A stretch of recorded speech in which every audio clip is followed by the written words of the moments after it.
That's what I feel. I'm gonna go. I think there's. What should I go with? Let's go. Do I want to go above or below you? You went with a pretty good number. Yeah, you didn't I? Yeah. Just doing everything. I'm gonna believe in people and believe that they may not shoot their teammates, and I'm gonna go with 5. Oh, listen to that guy. Okay, 5 and 7. That's our odds. Okay. Well, looking at this circle though, I immediately brought attention to hospital. Imagine going hospital with your team. That's over here. Like, okay, this is the hospital. That's a big area to play from, and you can just control the entirety around you. Yes, there's a few heights around you, but that's a good spot. Go to hospital, take over it because it's good inside the circle. It's a lot place to shoot from. You got multiple stores. It's not stores, that's wrong. Floors. Well, yeah, that looks like a really good building. But for now, everybody is going here. Everybody going for your tactic. Everybody want to go in the middle and go for they the don't want to mess about. safe play. Yeah, that's it. They really need to coordinate. That's it. The first team knock as well. Gab That's number knocks 1. Gab. Oh no, it has begun. Oh my lord. Okay. 46 players. How many of those kills will be team as well? We'll figure out later on. For now, we are watching Braveheart on top of... Oh, what's this building called again? This is like one of those... Observatory. Yeah, that's broken observatory. There's a fighting going on in different cities and different places. One has been taken out, and that's actually not a friendly. So we might actually get our first kill on the board. That's not an enemy. And yes, we do.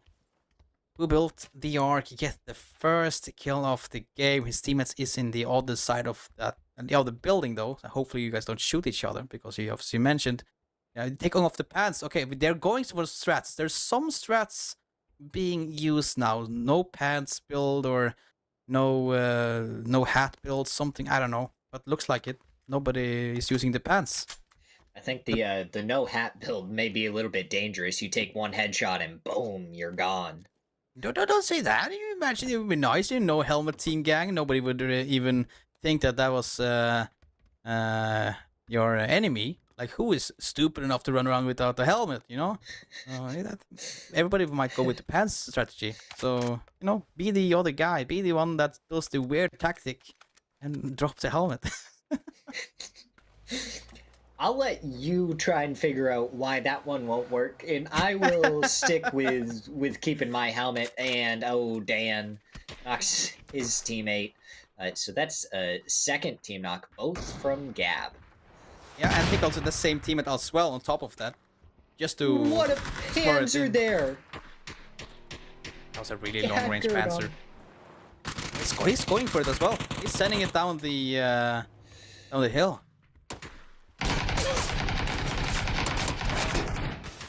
Built the Ark. Finds a second. Taking down who built the Ark, and now Lord Plum official takes down Hammy's hangout.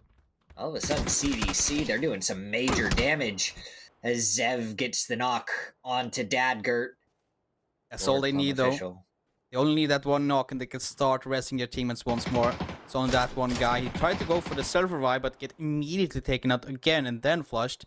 So now everybody in that house is the same team once more. But for now, Chicken Dinner Chiefs, they need to play as a solo. Lord Plumber, you are all alone, mate. That means also you don't need to think about friend or foe. You can shoot at everything that moves. That can also come back as a favor in your opinion. Yeah, definitely convenient. Playing as a solo here may have been one of the most beneficial moves, whether on purpose or accidental. Zev gets a good shot onto Lord Plum official. You see something else he's not wearing? A helmet? He's listening to me, okay? Now is not the time, though. Now you can go with the helmet. I probably got shot off in the end anyway, but still, it would be cool if that was actually somebody going with the helmet move, and we'll never expect anyone to do it, though. But for now, Lord Plum, you need to back off, mate. You're all alone. Solo for your team. Think about yourself. It's an individual tournament or custom tournament because it's about your points, not your team points. So for now, He has at least survived inside the top 5 minutes, the 5 minutes mark. And again, look at Gab. They kill each other 24/7. They're already up to 3 knocks now. Are you sure about your 5 answer? Listen, that one was with some emergency cover. I think that one was accidental. Yeah, let's say so. I Accidental. don't know. I feel like they heard both of our numbers somehow. They just like felt what we said, and they're trying to make you win. Or maybe is they're rigged. going with 7 plus 5, because in this rate they will be up at 20 when it comes to the 20-minute mark. That will be quite a bit. Is that a mortar? Yeah, I don't know. There's a boat out there though. That almost Might hit the be boat. somebody at the boat. Is that? It can't be anybody out there. I'm not sure. Yes, there is somebody at the boat. There is actually somebody at that boat out there. That's the reason why the mortars is going that direction. Who is boating? That's actually not a stupid idea. You know, you need to go for the placement points. You need to get yourself surviving for as long as possible. You might even be finished with the other missions with the gas can, travel, and the smokes usage. This might be the reason why there's a guy solo out in the boat. I would be honestly completely taken aback if that does end up connecting and blowing up the boat. But for now, we won't know. Is please don't shoot us are making their way up to the quarry, right next to Look Mom on Twitch. Yeah. Do they expect anybody to come up here now, though? That's the question, at least. They need to figure out who is what, because they are pushing in. Slow and steady by the tower. There sits 2 of them. One goes down. Who built the arc goes down, but they get one in return. Mr. One Predator has been knocked. Can they get one more? No, they cannot. 2 knocked now from them. Suddenly looks like the end of them all. And yes, it is. That is the end. Look at me, Ma. I'm on Twitch. We dominate in the Reddit custom games, and we take out the arc. Absolutely phenomenal there from them, and not a single team knock happened during that time. That's the most sickest thing. Nobody killed their teammate. Yeah, they were able to take the fight. Both teams didn't end up shooting their teammate. They had the comms going, and they knew where their teammates were. For some team it at least works, for some it doesn't. They already killed their teammate 3 times. Who was it again? Was it who was it again? Yeah, Gab. have been Yeah. just absolutely destroying their teammates. I think on purpose. I think it's Maybe? on purpose. I don't know. But all I know though, say the show, you can see it now on your screen. Bets is the team with 1 guy out in the open, out in the water, and 1 is back at the start location where we all landed. But the guy in the boat, well, the tactic might work in the beginning stages now. It's turning around and it's now going back to the land. We all know it will go to land in the end, unless our lovely game mods has done something weird about the circle, but in most cases it will go back to land to playable area. So that tactic is no longer working for the boat tactic, but for now he is still alive. We got to sell some driving. People driving all over the place. The only problem with the guy in Gillo, who is on your team and who is not. Imagine your entire team gets the Gilly. That would be cool. Then just shoot everything that moves. Full ghillie team. Full Gilly team. Full ghillie team, and then you don't have to worry about it. If they look like a bush, don't shoot them. Just don't shoot the bushes. Just shoot everything else. There you have it. Oh, lining up shot as well. Perfect shot. Can he get the flash as well? Yes, he can. That's the Gilly talking, man. That's the Gilly talking. Nothing else. Of course, it's Hank. 40 points already on Hank. He's been doing so good so far.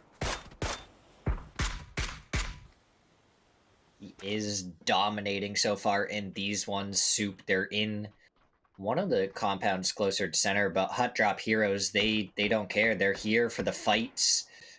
They want the kills. They want to do as much damage as possible. They go for the placement points. Septimore, he's just going for the res. I love it. He's got to be careful. I love it. It's like, no, I don't care what's going on. I'm gonna go to get you out there, man. And he gets it. The res comes in. Teammate will come eventually in a new helicopter. Flying over the map.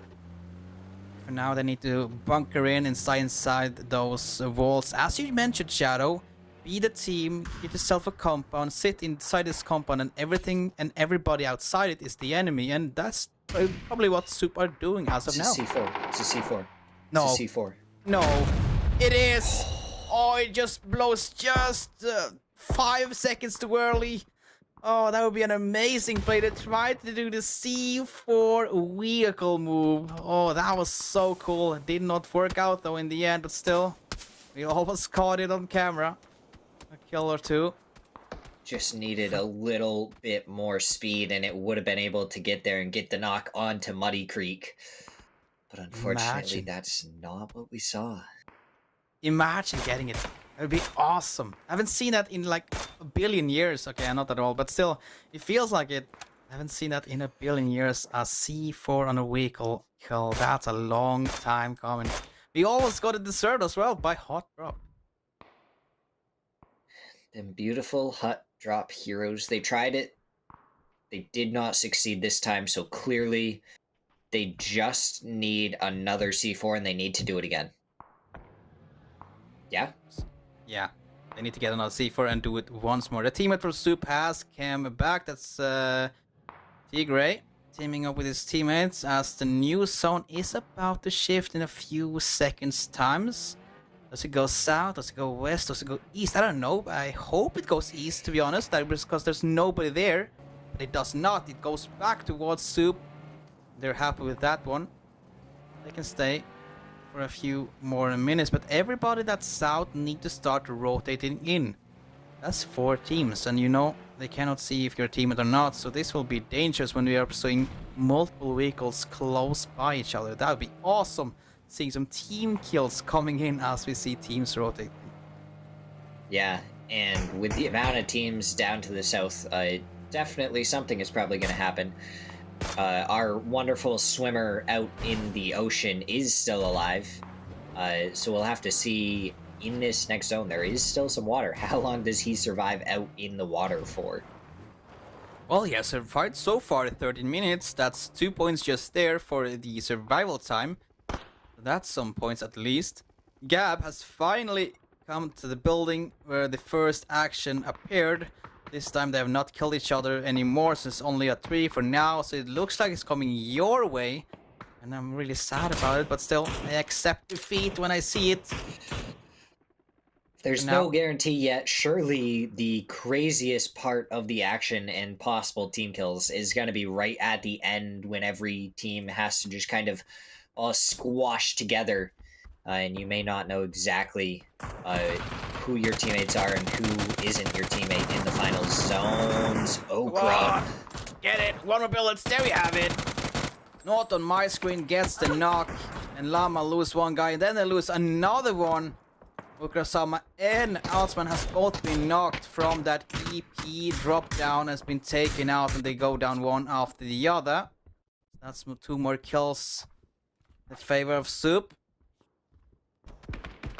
I have to see how. Oh, look, Mom on Twitch. They're in a tough spot. They do have the self-reses though, so they should be able to get back up to a 3-man. They did lose 1, unfortunately, to the Confused. Nades are coming from both angles, but they're basically just throwing it out in no man's land for now. But they're pushing closer and closer and closer. They're throwing so many. It's like an artillery coming out from Confused, and they're getting ready to push this one with a shotgun in hand and just a nade. Billion nades falling in. How many nades do you guys have? It doesn't even matter. Charles is getting ready. The vehicle explosions blows in and it blocks his vision as they're all stacked on top of each other in that smoke. Can you see somebody? Yes, it does. Go for the shot. 1 goes down. There you have it. Look, I'm on Twitch has been eliminated in 12th. Carls finishes it off with the double barrel shotgun. Every person's favorite medium to long range weapon to be running around with. And Monty's, he's got that M24 trying to find the heads of the Confused. Look at the zone. It looks like Soup has really given the devs some soup of their own. Give them all the things they need. They get the houses, they get the location, they even get the knocks with artillery. Can the last one hit? Yes, it does! That's a second knock with the arty. And the fifth... Oh my god! That's 3 out of 5 hits with arty. The nade to follow up to flush him out would most likely be the perfect nade. Well, at least get him really low. And the push is coming in for one guy army. Sending it over. Moxer, can you get something more out of this one though? He's sending closer in now. He doesn't spot it quite yet though. You need to be careful because Llama is in the kill. He's in the glider, making havoc on the field. But Maxer has gotten one in the end. Got many of the guys in Pineapple. Wow, that mortar push is amazing. But wait, take it back. Pineapple, it doesn't get them all yet. One goes down for Pineapple, one for Confused. Still 2 guys alive now for Confused. They're edging the blue circle with a lot of smokes, but they're all about to fade. Hits come in, but goes in the wrong direction. Will get the flush on his teammate though, but goes out. Oh, 1 HP. As T-Dog speaks over, gets the first one. Can he get more? Oh, he cannot. That's a shotgun you hear. Gets ready to pick more. Doesn't work out. That shotgun hits perfectly. Gets taken out. There's so much action going back and forth. Who is going out in the end? Well, there you have it. Finally, Confusion is eliminated. And Pineapple, well, they lose only 1 member. That's only a member down, though, because he will be rest in the end. They start it off with the mortars, and they finish it off by running into a shotgun just to kill the other player. What a crazy bit of action there. It looks like Nattery going around with a pistol in the vehicle. He's going with a Glock. Pushing over. What's the thoughts of this? Well, the team is down. We'll get him up eventually. Oh, wait.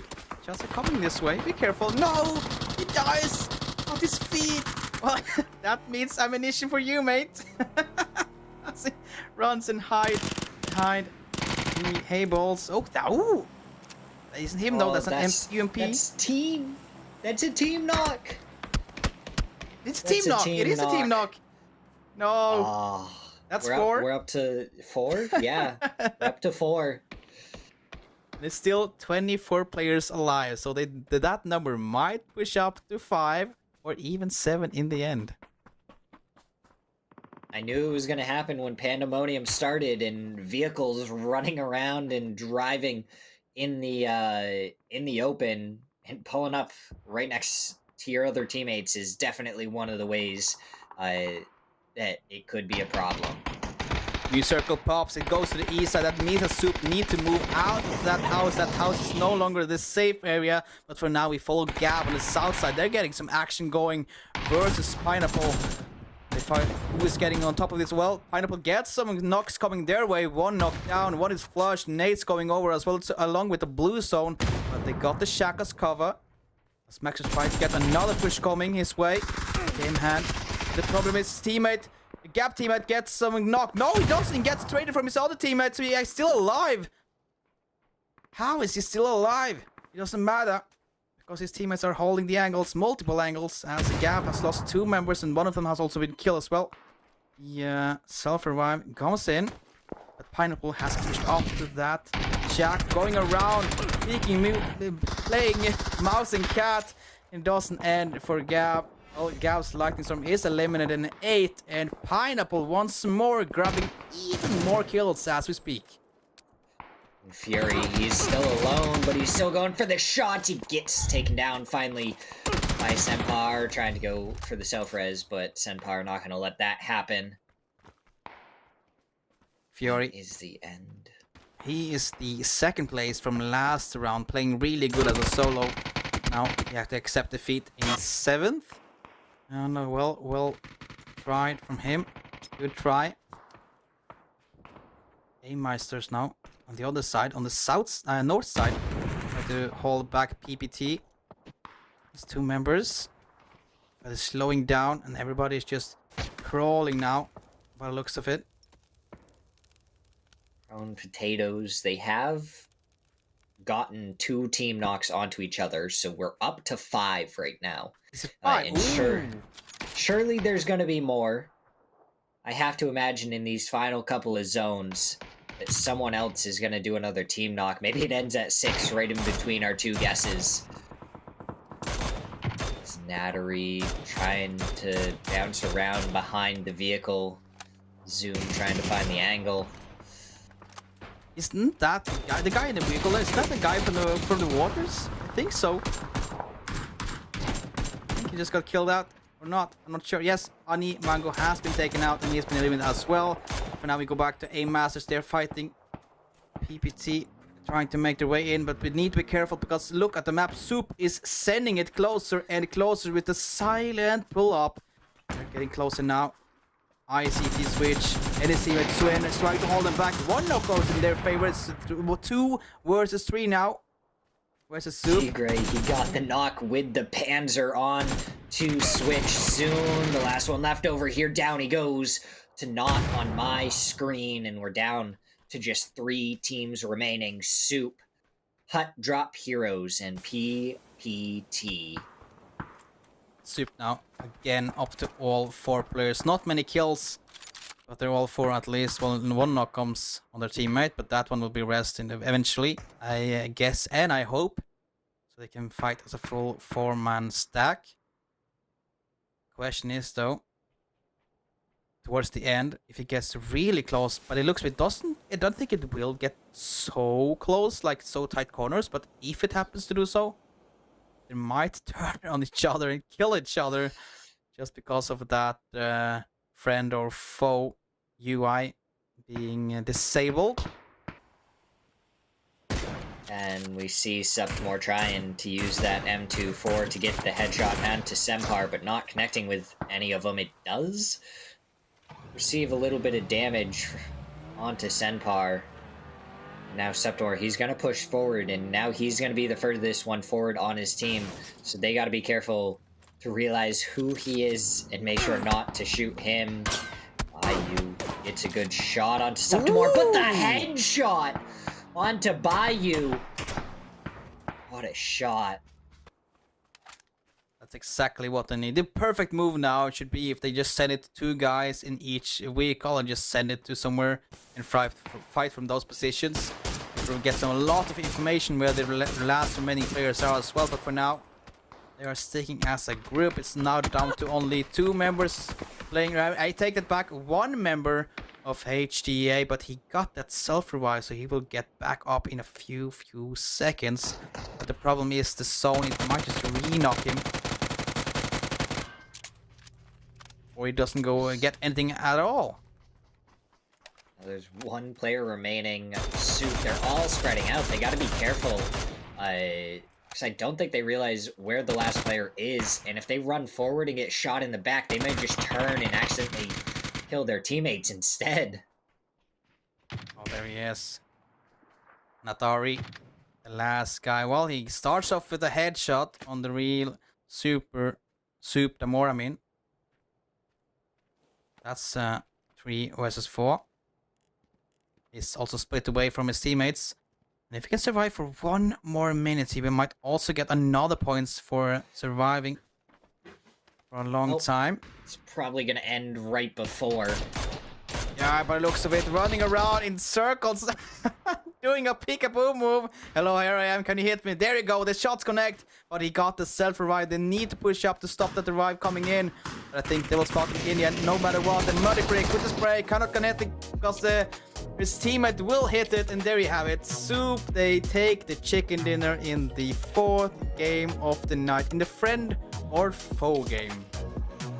They knew who their friends were, and they didn't take down a single one of their friends.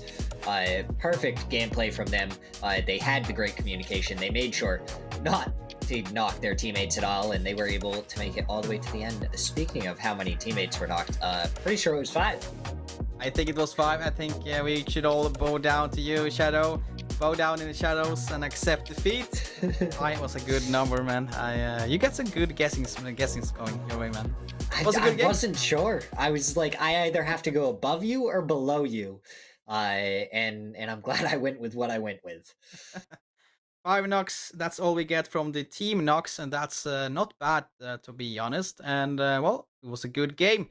Soap had the combat for a really long time. They even had a mortar at one point trying to kill somebody out in the water. That was kind of funny. killed the llama boys as they were landing in their chutes, and well, did some great pushes as well over those ridges. But yeah, was a super duper game 4. Yeah, and we got to see a wonderful mortar show as they did end up getting Pineapple Pizza got 3 knocks with it. They may not have got the kills, but it was still super entertaining to watch. But that's how we're going to end game number 4, and we're going to go to a quick break before we get ready for match number 5.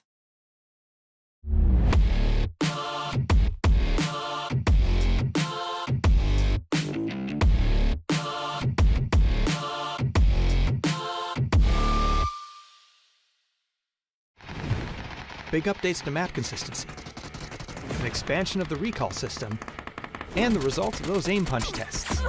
All this and more as we dive into the update 35.1 patch report. First up, as we talked about in the 2025 roadmap, we're starting our big moves towards standardizing key gameplay elements of the Battlegrounds experience. This will be a phased approach over the next several updates, and we'll begin with items.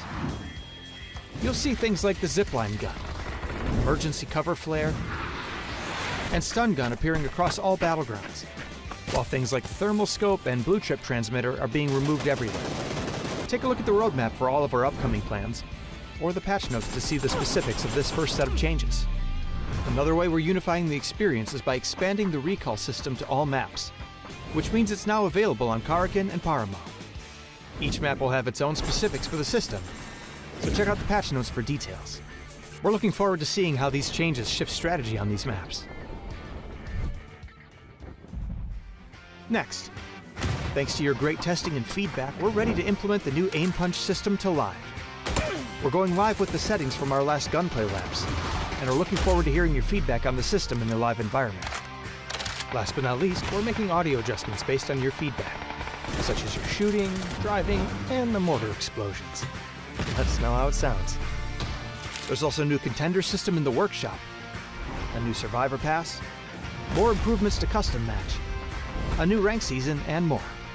So check out the patch notes for full details. Update 35.1 is here, so hit up a blue chip tower, call in some friends, and give your enemies a personalized lesson on how aim punch works. We'll see you on the Battlegrounds.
welcome back everybody after a short break, both for you and for us. We are happy that we had to witness some amazing gameplay coming out of game number 4. We had some mortars coming in, raining from death from above. It was just amazing to watch. And the ending, well, we did not get as many team knocks as I'm trying to look over on this screen on Shadow, as he got the correct amount of guesses. 5 team knocks is all we got. What? Really good team coordination coming out of the teams itself.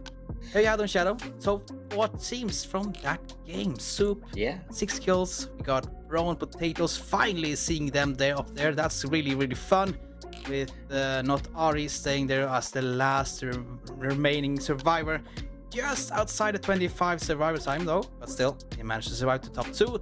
Hot Drop Heroes again showed themselves really strong, and again a top 4 for them.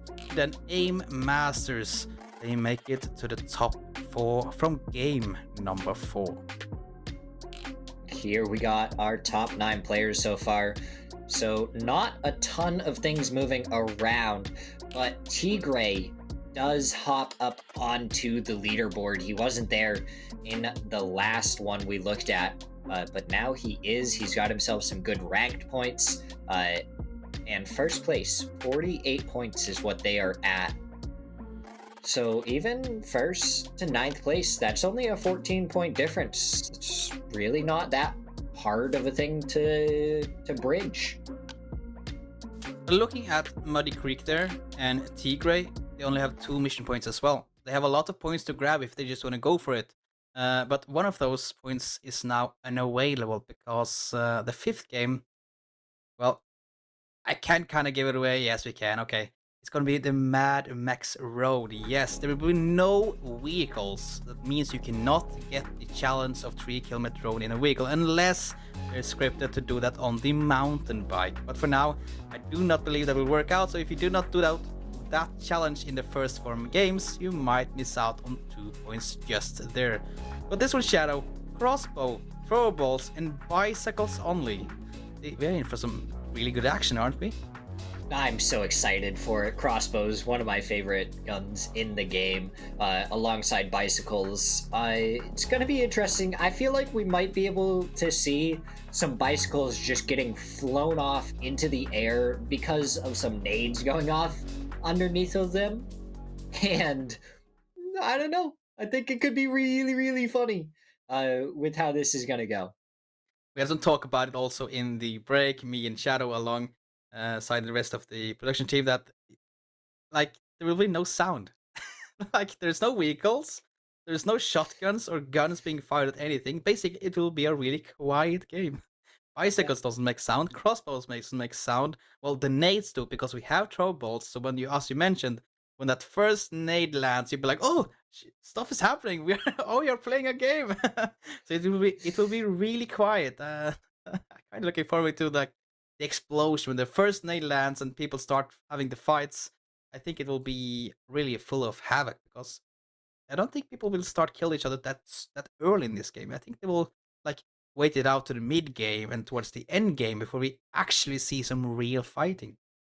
Yeah, I think I would get really scared doing this, because I just get hit all of a sudden by a crossbow bolt, and I'd literally just go like, whoa, what's going on? And then a nade would go off, and I'd be like, oh my god, what's going on around here?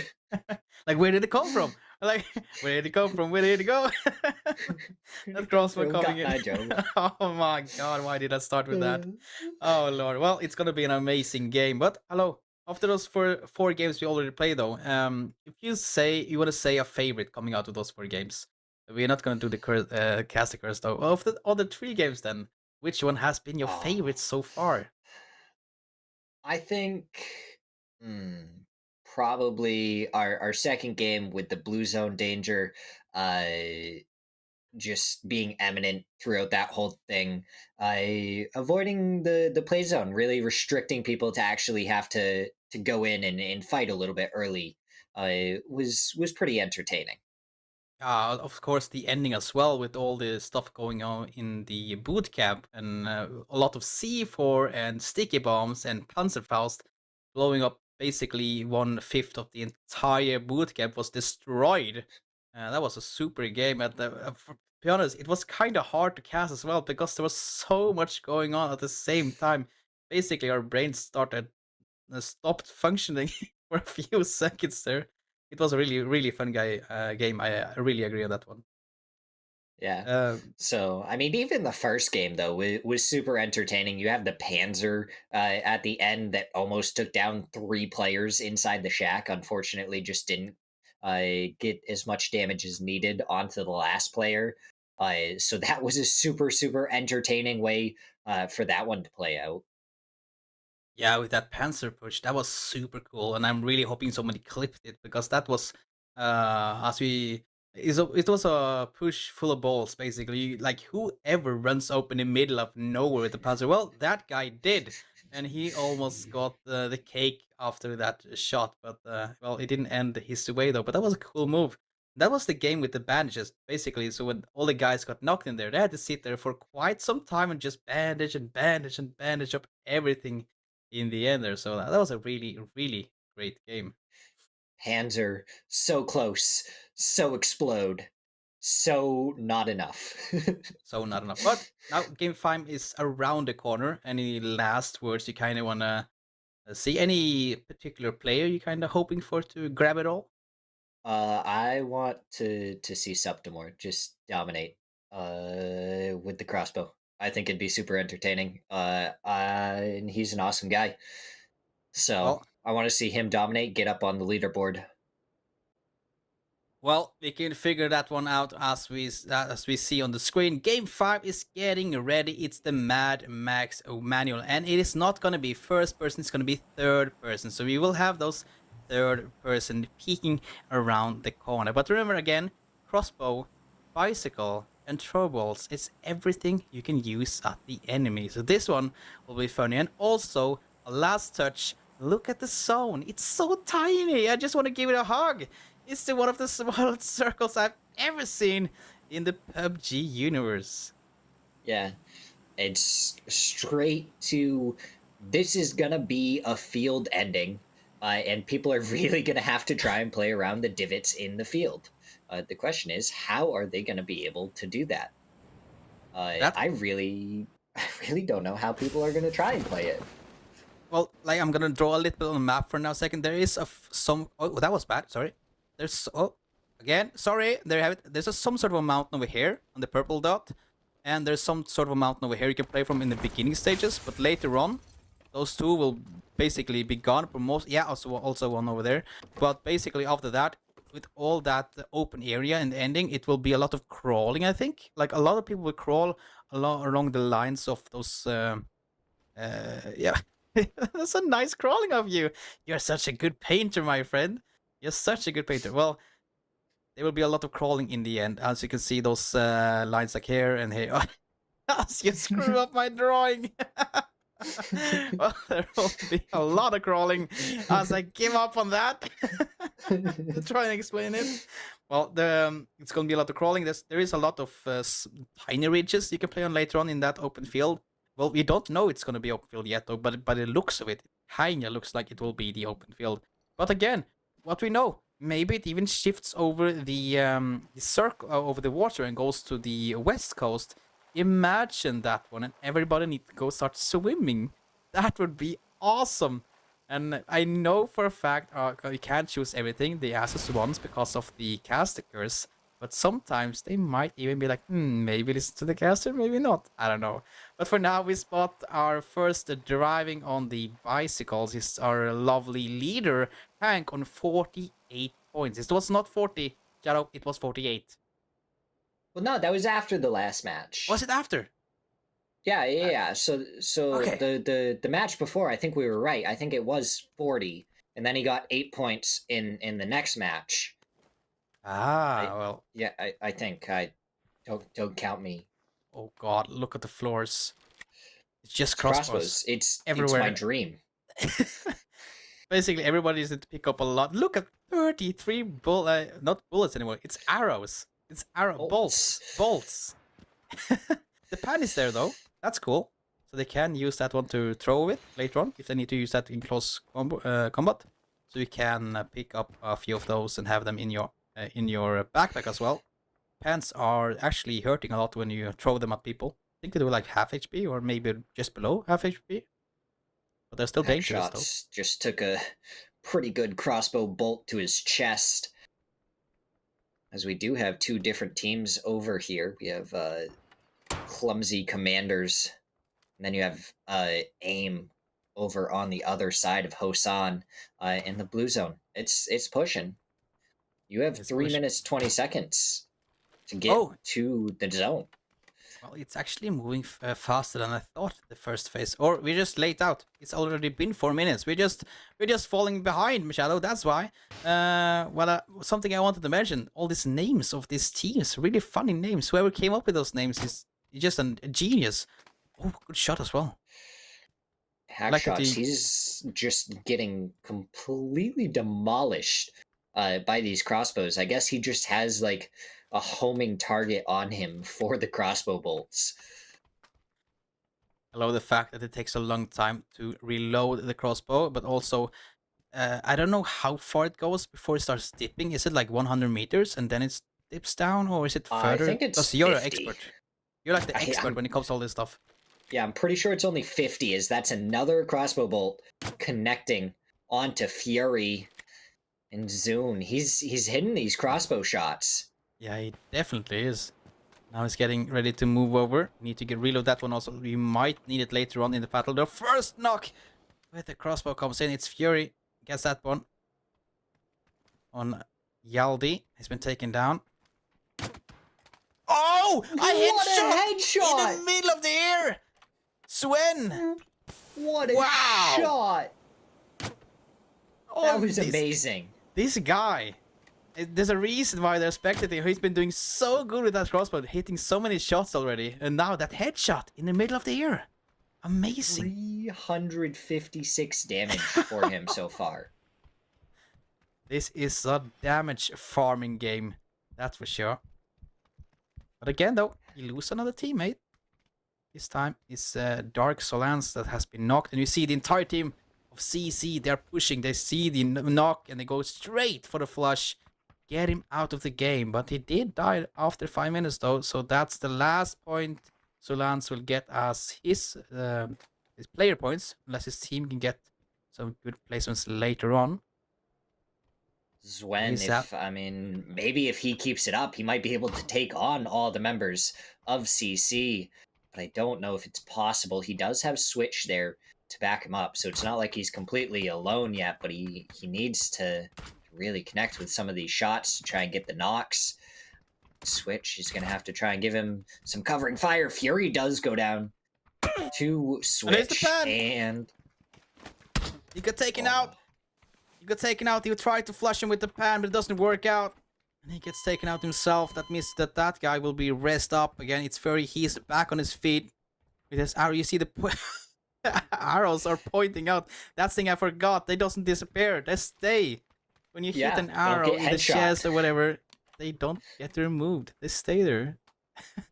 yeah, you have to avoid headshots in this, otherwise you will not be able to see for the rest of the match. It's an amazing, amazing custom games. Really is. Well, confuse it. Getting his bike out. That's Hugo's. He's getting ready to drive. Oh, no, he's barricading himself because nobody can get inside there now. Unless they're jumping on it and moving it, of course. But he's basically making a fortress by the looks of it. Fury is down again. They're going full ham with pants now. It's a pan battle. Who ate the last chicken? That's probably what they're yelling as they team up to kill a guy. Poor Sven. Sven were doing such a great shot without crossbow earlier though, but now he's been taken out. And they're out. No, they're out in 15th. They do go out so early on. Zwen must have gotten like 600, 700 damage with that crossbow though, just to end up with no kills. Unfortunate there for them, but it gave us plenty of entertainment for the beginning amount of time. Hugo's, I think he went and grabbed another bike. Yep. He did. Yep. That's another bike. Full What is this? barricade. Oh lord. What is this? There's another bike. Take it in. Park it up. Get ready. Oh, there's a battle going on. Didn't spot it, but there's something going on. We got, look at me, Ma. I'm on Twitch and HDA fighting it out. And it's kind of going back and forth. You kind of don't have a clear winner in this one. As everybody goes down one after the other. O'Lil gets one there. As Mr. Nemesis has been taken out. But everybody takes them out, get themselves back up again with the self-revives. So basically nobody has been killed yet. Well, now one has been. Mr. Nemesis has been flushed this time. And look at them. Look at them go. They're chasing him inside the house. But he gets a throw pan. He gets the and pan throw and the flush. And that is the Hut Drop Heroes eliminating Lookma. I'm on Twitch. Who fall just outside of 10 minutes. So they aren't going to get the point for surviving. Well, they go out in the end, sadly. Look at look at this, ladies. Hello, observer, you can't watch on this. This is not the profit. Laying out, having well, one of them is laying in the shadows, so you cannot get some tan on. But that's a good spot. Laying in the middle, pick off everything you have, stay hidden, go for the placement points and the survival points.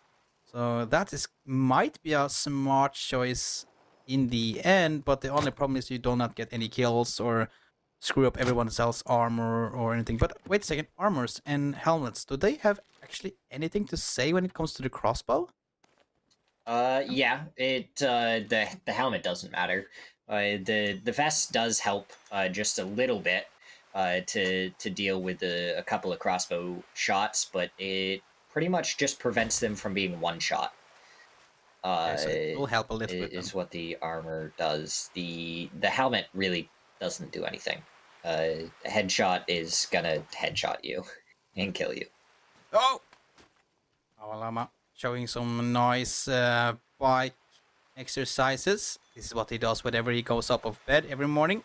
He does the flipperoo. That's the reason Showing why you exactly how not to do the flip as he fell off his bike there. I don't know, it was on purpose. Everything is on purpose when it comes to Avalama. Everything. Gab's Lightning Storm, though, found himself out in the blue. I don't know. Oh, yeah. Okay, the thing is, though, the circle is going to shift, and it's not going to stay the same place. It's going to move to the other side of the map, so everybody needs to start moving, because later on that one will shift in, and the blue zone will hurt a lot. So some people have understood the assignment and started moving already, but some people are staying behind and fighting in the middle. So they're like, I'm a bit confused. What's going on here? Well, Gab has made the choice, and they're moving over to the northeast side of the map. And he's in front. That flag that you see inside the zone should be right where the zone is going to end up for the final circle. Nice information. That's cool. That's a good spot as well. This would be awesome. So, but there's not that many teams picking up yet, though, that we're moving over. There's still a lot of teams inside the circle. You saw now most of them catching up. Yeah. Most of the teams we're gonna fight, by the looks of it. Or not. I don't know. I'm a bit confused myself. Like, haven't they catched up yet? They're staying back in the area around terminal. They're fighting it out on long range, actually, with the crossbows. But some of them are actually hitting some good shots as well. So it's not over. It's potential free knock. No, it's not. As Bullet Dodgers, Mr. Furry, MK, trying to get something. Only problem is you do not know where the shots are coming from because they're so silent. So whenever you get shot at, landing next to your feet, like, where is it coming from? I don't know. You need to keep moving. Some of these guys are doing out in the blue. Crossing the bridge, trying to get over. Trying to camp this bridge, but without actual vehicles, you can't catch up to the other people. And it's just so hard to hit moving targets with the crossbow. Look at them go, though. They're still fighting in the middle, jumping off of the bike, going with the pan, get a shot to his knee.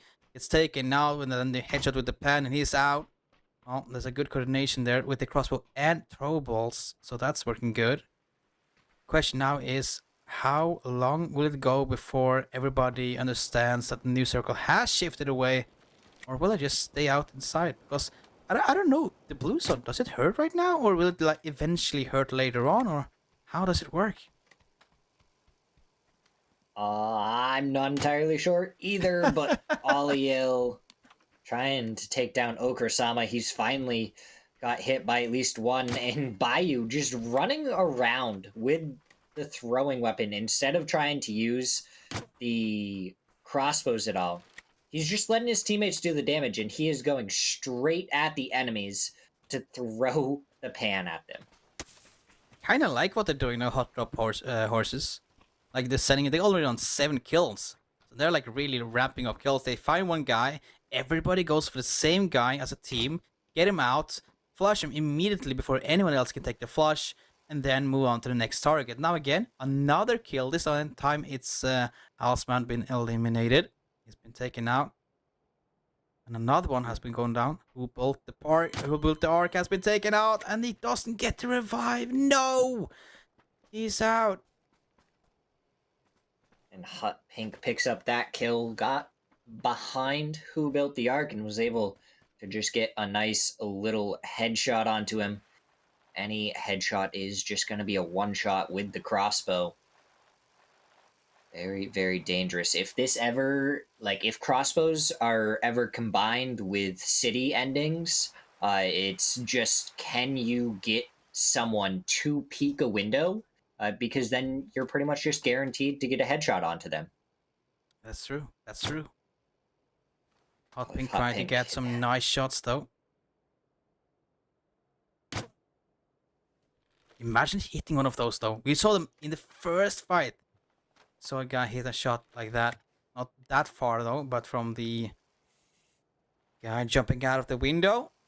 Yeah, very difficult to hit. Very impressive if you ever do hit a crazy shot with the crossbow zone Circle. pulling so far away now. People are still on the move though to the circle. Some of them has already gotten over to the end circle and are now fighting in that area. Some are now in the area where it's no blue zone and fighting.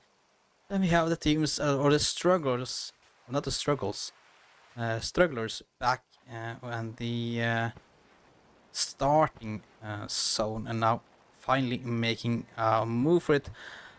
Abalama finally starting his way as someone else is using the blue ship. I forgot about it. That's potentially a kill though if you go for it. There we go. He understands. Wait a second. That sounds familiar. That's somebody getting somebody back.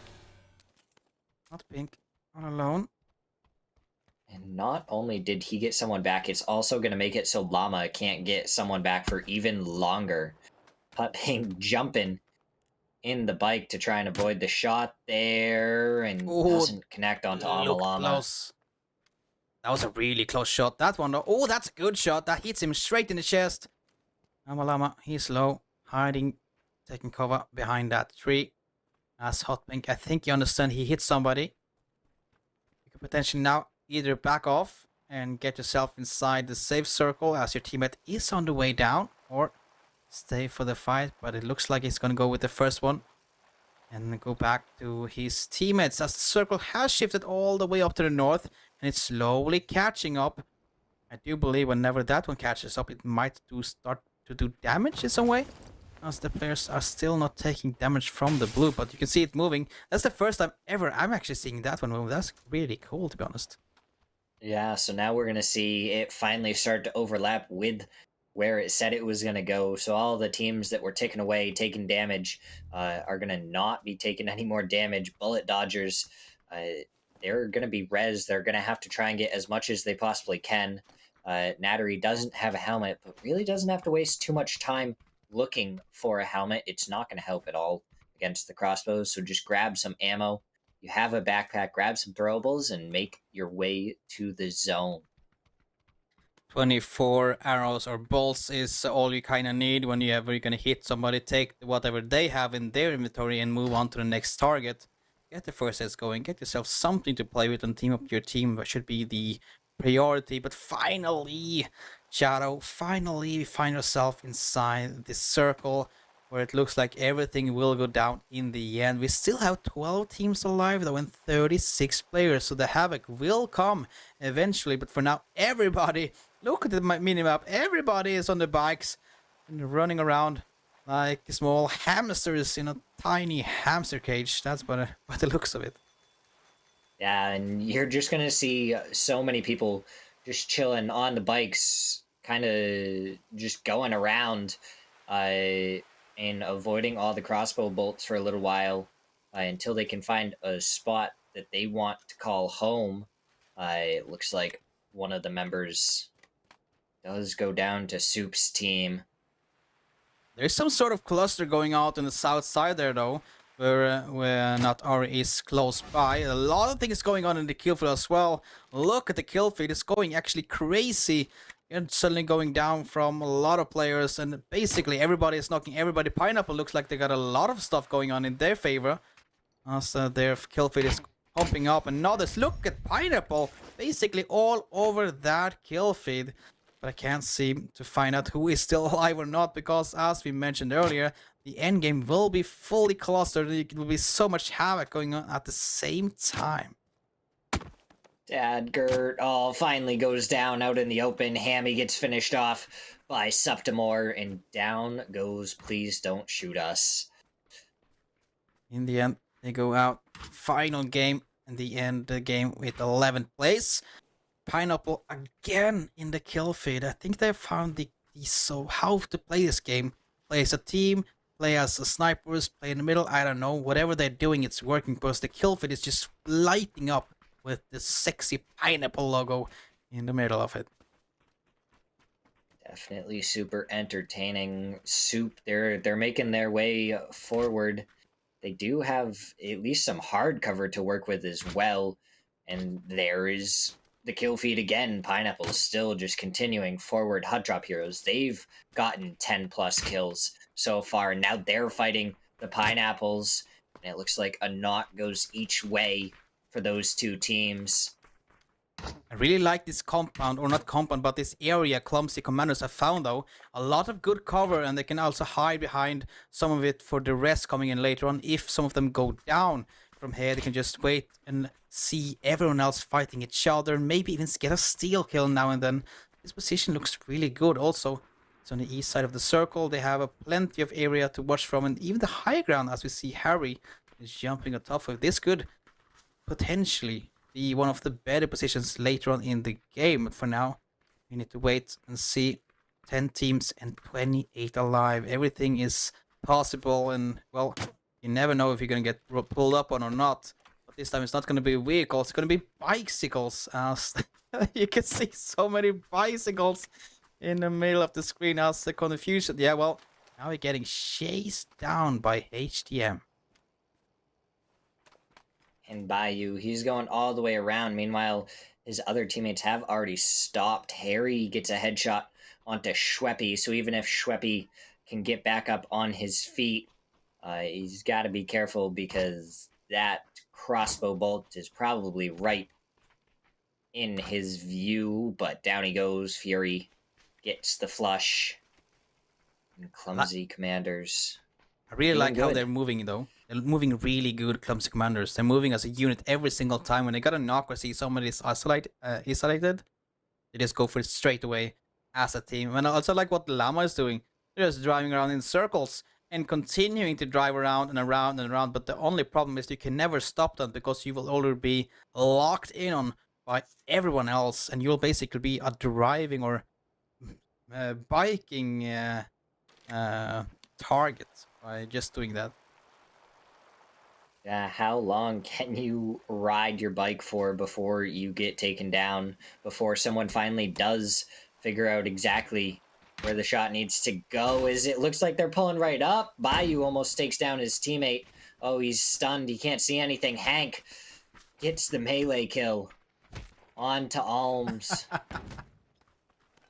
The throw balls. Llama now losing one, and there's only one player remaining. And look at them, Hot Drop Heroes. They're getting ready to push him down with the pan in hand, a flashbang as well. But they go, who gets one down in return. Hank has been knocked down, but the self-revive is coming in.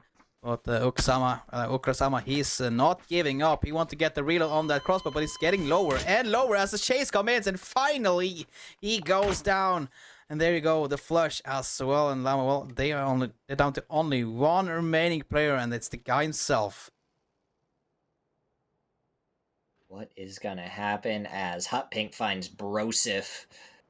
So that is another team out. We're down to 9 teams remaining. Placement points about to what's be happening? a thing. We got some It's a boats for some cover coming in. If you ever needed some hard cover now, you got some.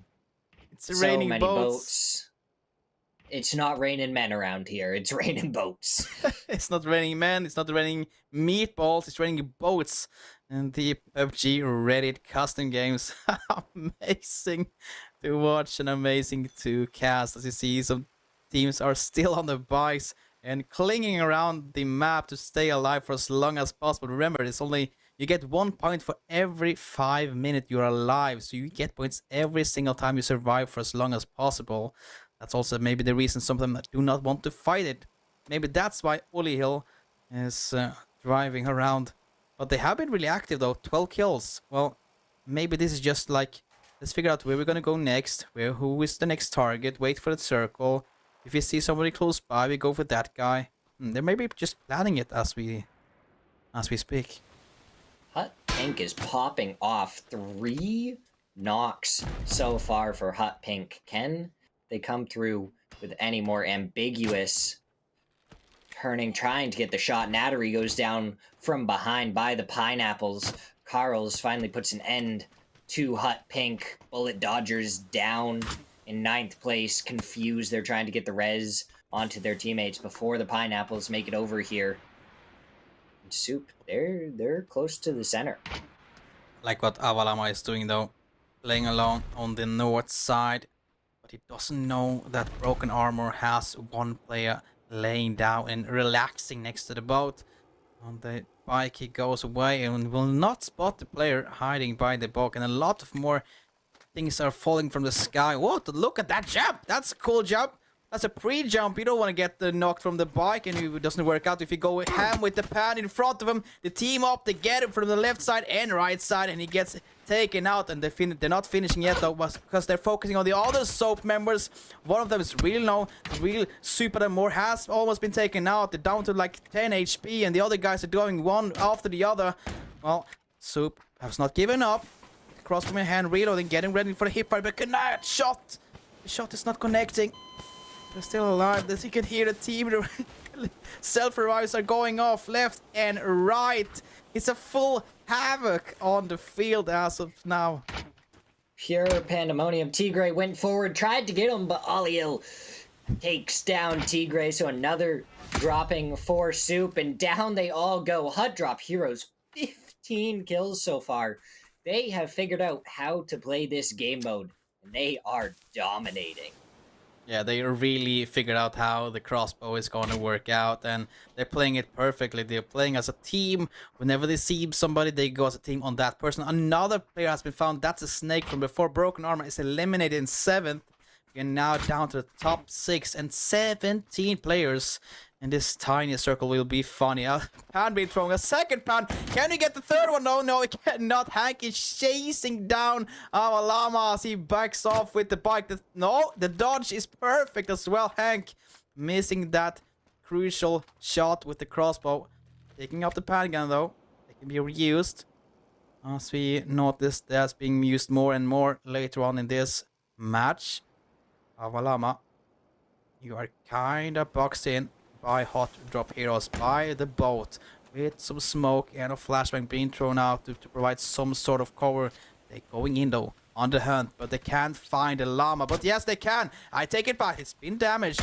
Going by on the bike. They're team killing as well, but finally Hank finish off llama, and they are out in the 6th place. But that team kill though, it just had to happen.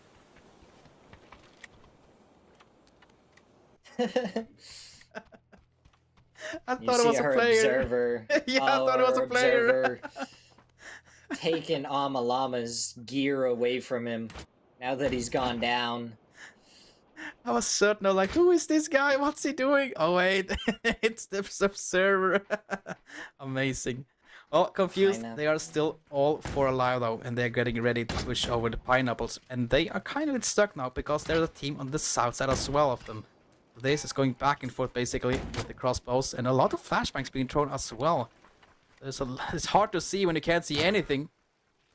These flashbangs causing a lot of problems for people.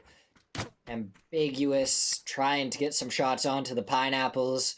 Hut drop heroes, they're making their way across the street.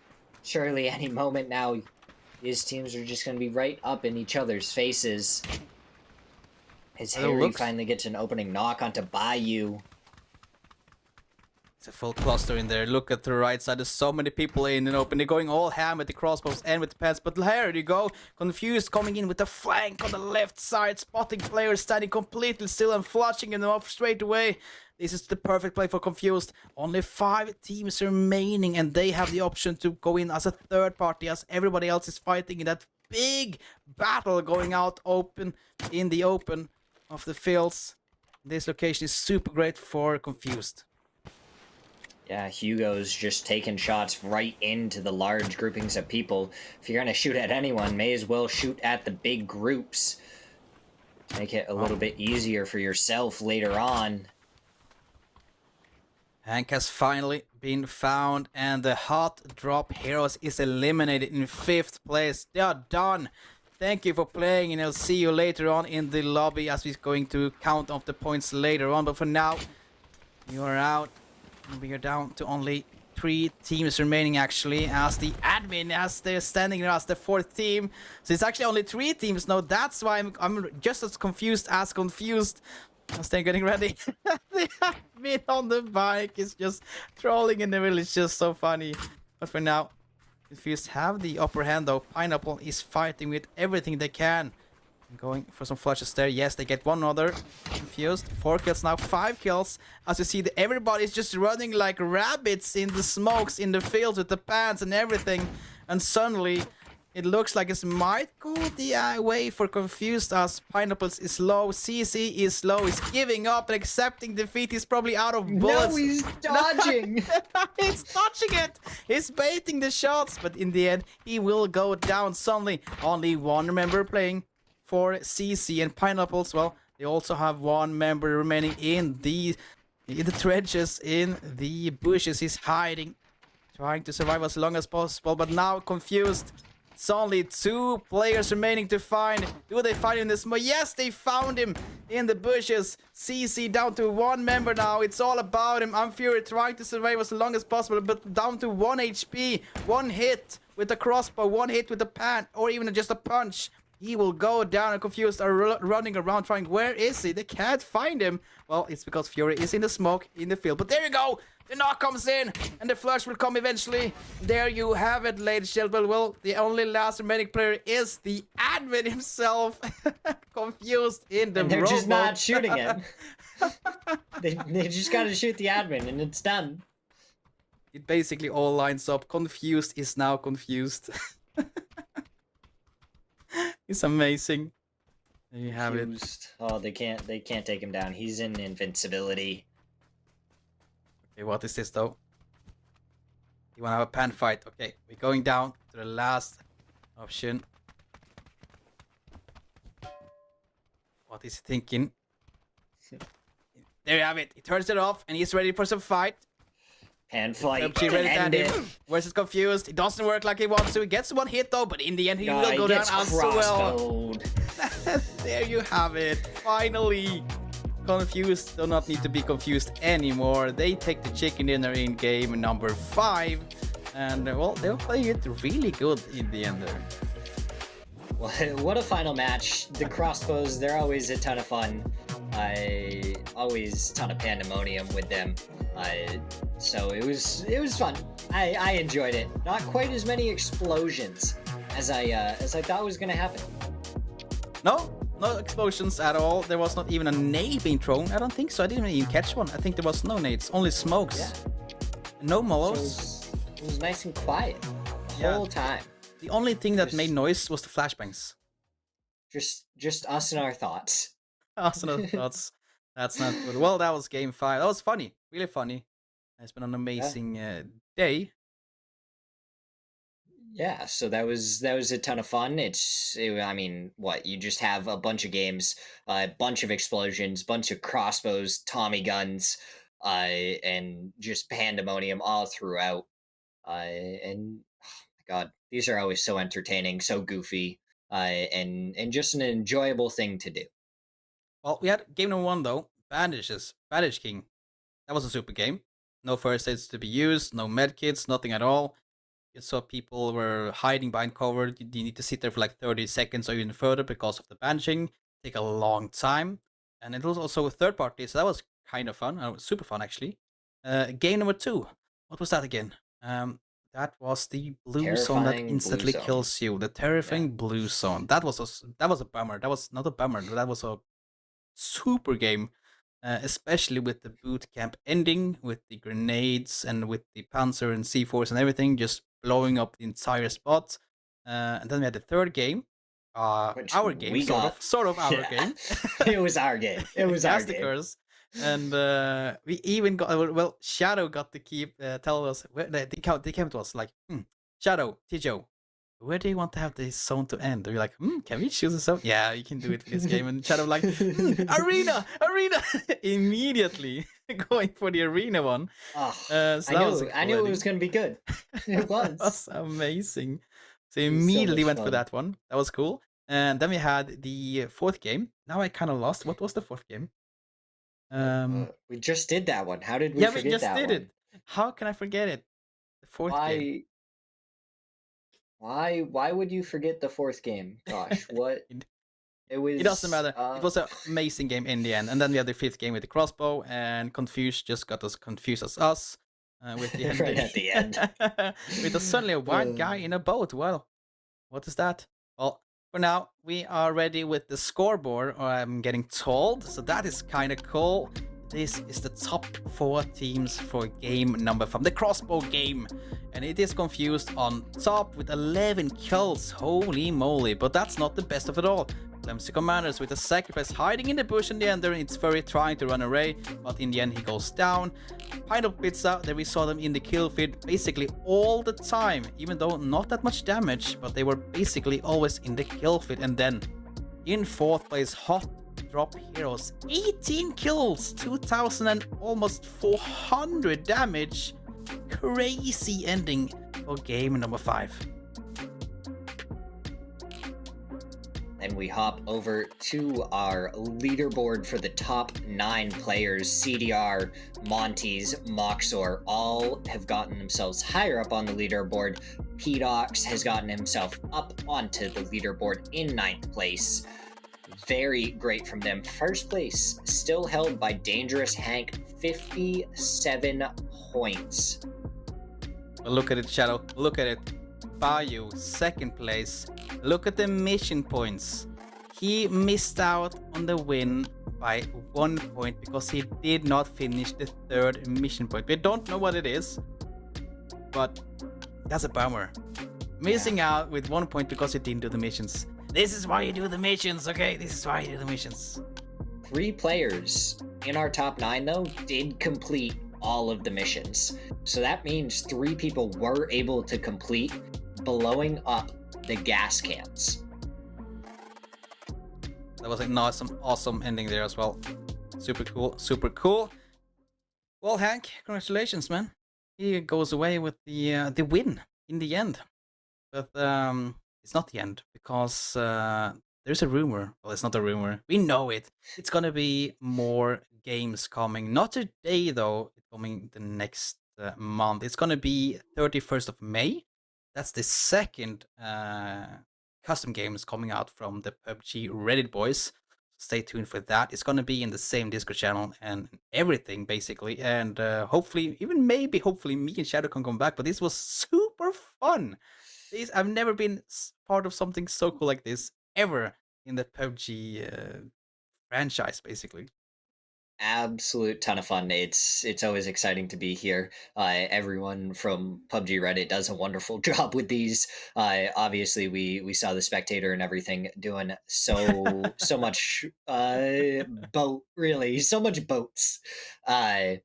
But yeah, if you want to join, make sure you join the Discord. Pay attention for the custom games info, and hop on in, and maybe you'll get to get your own little highlight reel going from the PUBG Reddit games.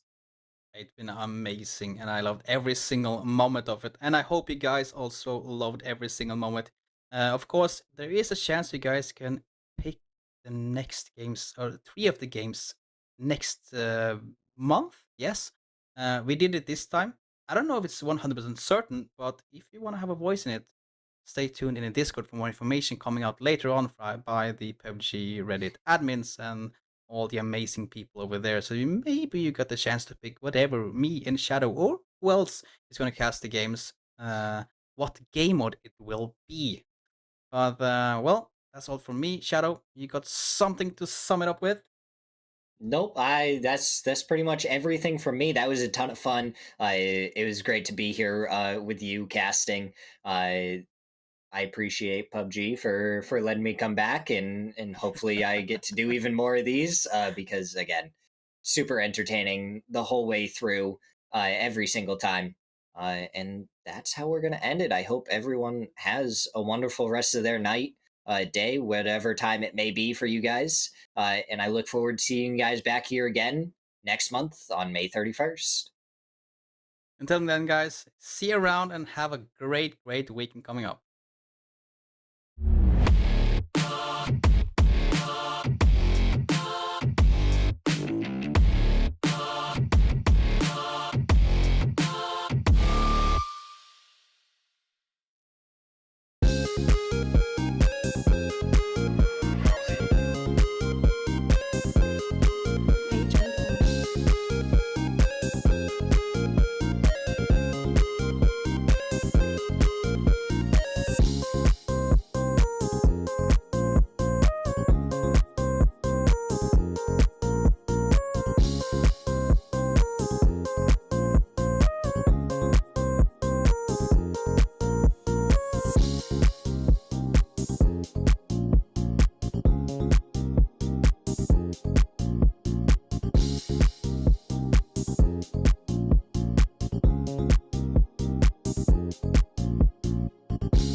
Big updates to map consistency, an expansion of the recall system, and the results of those aim punch tests. All this and more as we dive into the Update 35.1 patch report. First up, as we talked about in the 2025 roadmap, we're starting our big moves towards standardizing key gameplay elements of the Battlegrounds experience. This will be a phased approach over the next several updates, and we'll begin with items. You'll see things like the zipline gun, emergency cover flare, and stun gun appearing across all Battlegrounds, while things like the thermal scope and blue chip transmitter are being removed everywhere. Take a look at the roadmap for all of our upcoming plans, or the patch notes to see the specifics of this first set of changes. Another way we're unifying the experience is by expanding the recall system to all maps, which means it's now available on Karakin and Paramo. Each map will have its own specifics for the system, so check out the patch notes for details. We're looking forward to seeing how these changes shift strategy on these maps. Next, thanks to your great testing and feedback, we're ready to implement the new aim punch system to live. We're going live with the settings from our last gunplay labs, and are looking forward to hearing your feedback on the system in the live environment. Last but not least, we're making audio adjustments based on your feedback. such as your shooting, driving, and the mortar explosions. Let us know how it sounds. There's also a new contender system in the workshop, a new survivor pass, more improvements to custom match, a new rank season, and more. So check out the patch notes for full details. Update 35.1 is here, so hit up a blue chip tower, call in some friends, and give your enemies a personalized lesson on how aim punch works. We'll see you on the battlegrounds.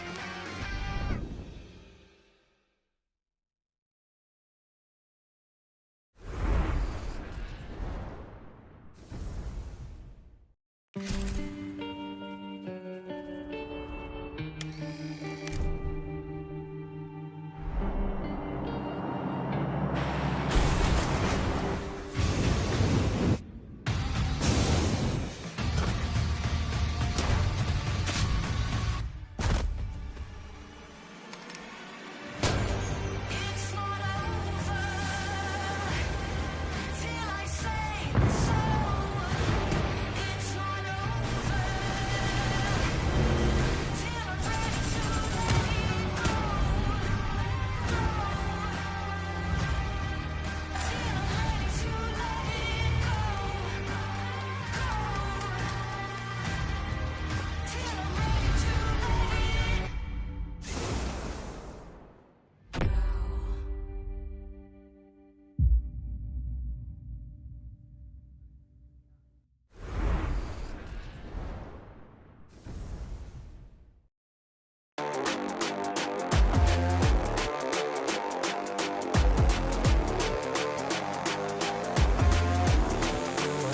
I'm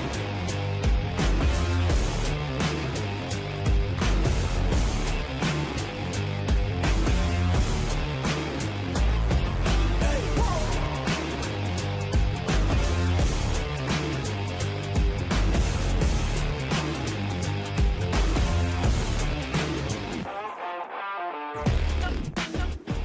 let it go. It's getting harder, you turn my heart up, throw me in water.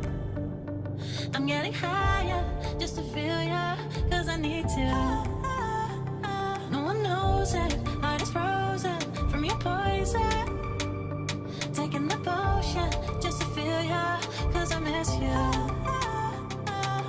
Oh my God, can't stop you like heroin. My love you got, there's no settlement. I can't pretend that we're nothing. Oh, I think I'm overdosing. I think that I'm overdosing. I think that I'm overdosing. I think I'm overdosing. It's getting stronger, can't take no longer, walking on fire. I'm getting higher, just to feel ya, cause I need to. Feels like I'm burning a little bit more, just a little bit more now. Taking the potion, just to feel ya, cause I need ya. Oh my God, can't stop you like heroin. My love you got, there's no settlement. I can't pretend that we're not meant. Oh, I think I'm overdosing.